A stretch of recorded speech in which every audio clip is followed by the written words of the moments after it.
At this taping, the chef at Fuller's Restaurant in the Seattle Sheraton was Monique Barbeau. The talented Vancouver, British Columbia native was named Best Chef Northwest by the James Beard Society in 1994. She has since retired from chefing to raise a family. Before she left, we taped her saffron fish soup. The soup is started by sweating some onions.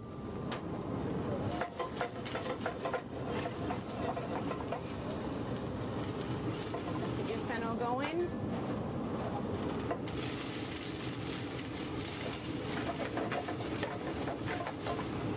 And you have a little bit of celery and some leeks.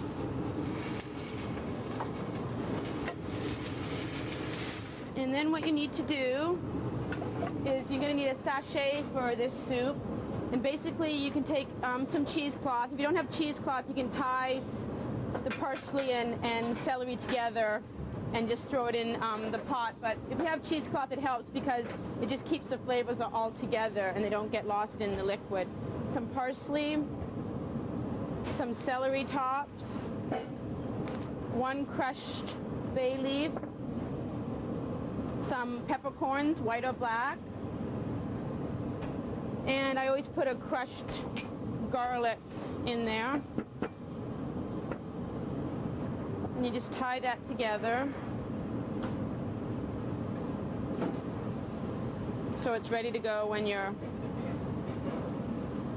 add the liquid to the soup. Make sure you get all the corners so nothing falls out. White wine is added to the veg.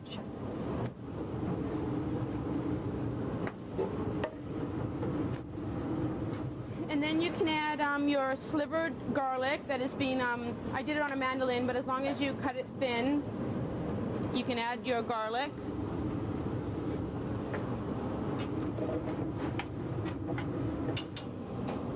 You can add some fish stock. I use canned tomatoes because they're a perfect product for this soup. Either whole tomatoes that you cut yourself or get the diced variety. And you don't want really all that liquid. You just really want the actual tomato itself in there. Let that go. Now you want to bring it to a boil. And you can add your saffron now.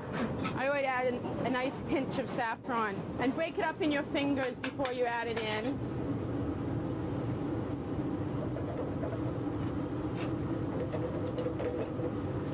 You can just let that come to a boil. And you want to, don't forget your sachet bag in there.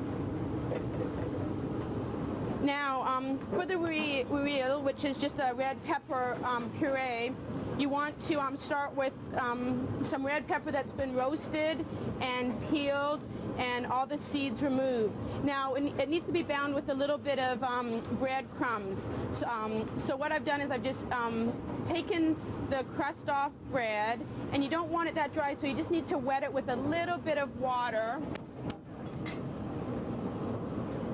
Just enough to absorb the bread, and you just want to sort of break it up in your hands, and then you want to squeeze out all the liquid so you're left with a very sort of wet breadcrumbs rather than the dry variety. The roux is blended. Some salt right away, that will help break down a little bit of the components. Some garlic, depending on how much you want. This soup has quite a bit of garlic in it. So a little bit of garlic. Some basil. Just roughly chopped basil.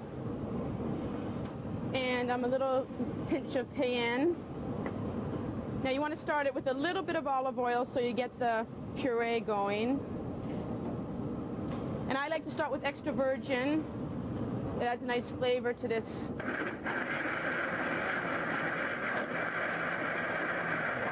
Now once you've got a puree going, you're going to want to tighten it with the breadcrumb.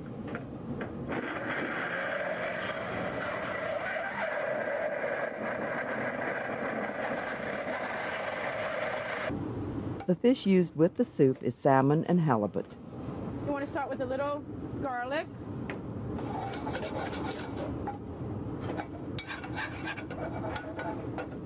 And a little bit of white wine. You're not really sauteing the fish, you're just almost poaching it in a little white wine, garlic, and a touch of butter is always a nice little addition, a little bit of butter. It's a very light broth liquid, so the extra elements that go into the soup can be a little richer.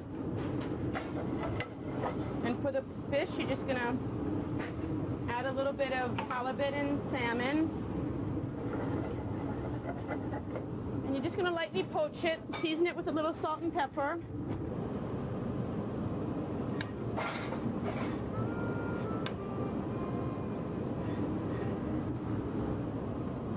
Add the lightly poached fish.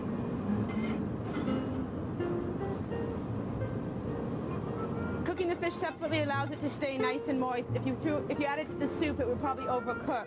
So the extra step is well worth it because the broth is very light in flavor. So this is going to add a nice flavor to the broth. The roux. And then you can just garnish it with a couple croutons, and they'll be moistened up with the liquid. And then some fresh chopped herbs.